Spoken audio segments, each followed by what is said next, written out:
folks, what's up? Is Adam here, aka Cena Guy. Um, Lately I've been doing reviews based on medications and things like that. Different topic to what I usually do in movie reviews and things like that. Well, I like to think I could do a bit of both. You know, I'm going to do a movie review right now on a film which I saw not too long ago. I own it on Blu-ray. Stuart Gordon film, made in the year of 1995. Castlefreak. Got it on Blu-ray right here. Okay.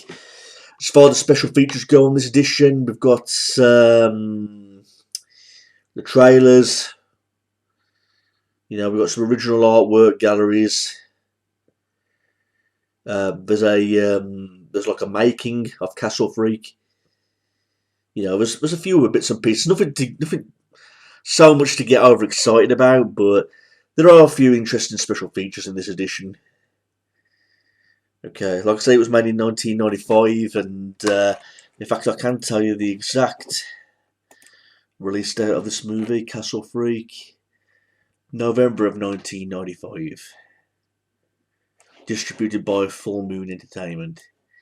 Now, the first thing I want to do is talk about the director of this movie, Stuart Gordon, and that name rings a bell instantly, because Stuart Gordon's done some fair amount of good work, and he's done a few films which I know of. I mean, I looked at some of the other stuff that he did, and let's have a look. There's one film that does stand out, which I really do need to check out, because everyone talks about this movie all the time. He written and directed Reanimator in 1985. He did From Beyond in 1986. He was the director of Dolls in 1987. I've got Dolls. I like Dolls. And he was a writer of Honey, I Shrunk the Kids in 1989. Love that movie. It's a childhood favourite. And he was a producer of Honey, I Blew Up the Kid. Love that movie also. And of this movie, he directed and written. He's done loads of things. Sadly, he's no longer with us. He's passed away now. He passed away this year at the age of 72. Hope he rests in peace. That film, Reanimator, everyone talks about that movie. They say it's a really good, gory classic. And to say the truth, I remember in the past someone says to me, can you please do a review on Reanimator based in the year of 1985? That Stuart did, and I was like, I haven't seen the movie. It's one movie that I've got to check out because I hear it's a masterpiece. So that's one film I've got to check out from this director at some point, Reanimator. But like I say, I like the film Dolls, about the horror film about dolls in 1987. I like that. And like I say, I'm a big fan of Honey, I Shrunk the Kids and Honey, I Blew Up the Kid. But this movie, Castlefreak, I'm like, meh with it. But the only reason why I wanted to check it out is because of the director's name. I knew it straight away as soon as I saw it. But this is like, meh, you know. It's not a masterpiece of a movie. I wouldn't say it's a forgettable movie. It's okay. It's okay. I definitely don't like it better than the other films are stated. You know what I mean? I was looking through some of the recommended horror films in 1995 online, because I like all the old horror movies in the 80s and the 90s. But I looked through this one particular year of 1995, and this movie was listed Castlefreak. And like it says, I recognise the director straight away. So then I looked into the movie further, and there's a simple concept about this family moving into this castle. There's a freak in the dungeon. The freak escapes, causes terror, you know, to all the people that are staying in the castle, you know. And like I said, it's rated 18 for severe gore. I thought to myself, what more could I want? It's a straightforward film about a freak in a castle killing people, you know. You can't get any simpler than that. Then again, is this a movie like this going to stand out and keep you entertained for, how long is this movie on for? 95 minutes. So the 95 minutes, and you've got to keep the viewers on edge. You've got to keep them into the movie. Sadly, that didn't happen with me when I was watching this movie at some point. There was a few points where I was like, I really wish something would have happened, and you know what I mean? Because one thing about this movie, it doesn't have a massive kill count. Maybe it would have helped the movie a little bit more if they had a better kill count in this, more people dying in this movie. We do see a few good gore scenes, There's a few scenes that made me turn my head. I admit that they did. Especially that scene where the woman's tit gets bitten off. That made me turn my head a bit. There were nice tits and all that. And then the freak fucking bites them off, and I'm like, 16. There's a scene where the freak bites his own thumb off so he can escape the chains that he's locked to in the basement. That was a good little gore scene. I mean, the film opens up basically in the past. I mean, the freak being in the dungeon. There's this old woman, she brings him food, and she ends up torturing him, whipping him, punishing him, and she dies later of a heart attack in the castle. And then the film skips 2 years forward. There's this family, this guy who's a recovering alcoholic, and he's got a blind daughter, and his son passed away, and he's on edgy terms with his wife. This was all because years ago he was drinking and driving one night, and the car crashed. This ended up killing the son, making the daughter blind, but she has to be blind for the rest of her life. And basically the wife has never forgave him for it, and their relationship, their marriage is on edge, basically. He does regret what he's done. He does show signs throughout the movie where he's in pain and blaming himself for what happened, and he's just doing whatever he can to be a good father, make up for what he's done. He understands he can't bring back the eyesight of his daughter, and he realises he can't bring his son back. Yet he's still got this little part of him that thinks he can make it up to his family by being a better father, never touching alcohol again, and he just wants to make it work with his wife, make up for what he did. So they move into this castle. I like the look of the castle. Traditionally, good horror movies are in castles.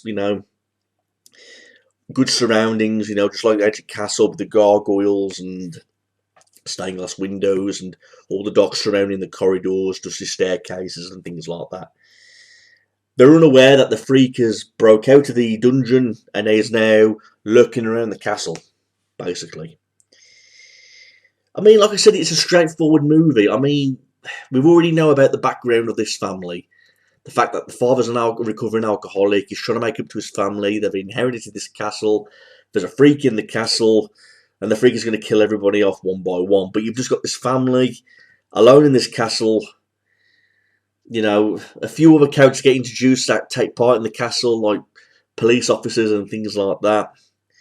Because there's a scene where he gets into a massive argument with his wife, and he ends up picking up a prostitute, and he ends up having sex with a prostitute in the castle. The freak kills the prostitute, and he's being blamed for the murder. And you've got to fit in all different ideas in this 95-minute time limit. I mean, I thought to myself, this is going to drag. Or throughout the movie, I was thinking to myself, okay, when's something else good going to happen? There's only so much you can do with these characters, this story. I'm not saying the movie was boring, but it just came to a pace where I was like, what more is going to happen? What are you going to do to fill out this 95-minute time limit? Because like I said, there wasn't a massive kill count in this movie. Yeah, a prostitute gets killed. She gets a tit bitten off. There's a scene where the freak's trying to, do sexual advances to the blind girl. Acting-wise, there was nothing wrong with the acting. I thought every actor did a good job in their own little role.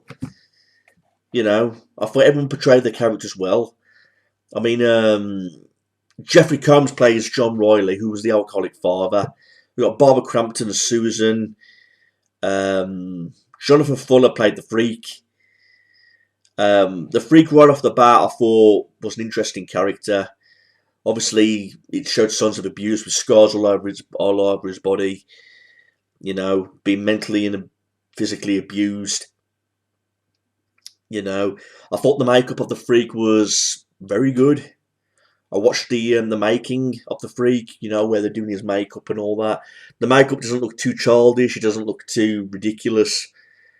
It's looked like a freak, basically, where it was deformed around the face and around the lips area, showing the teeth, the disfigurement around the cheeks and the eyes.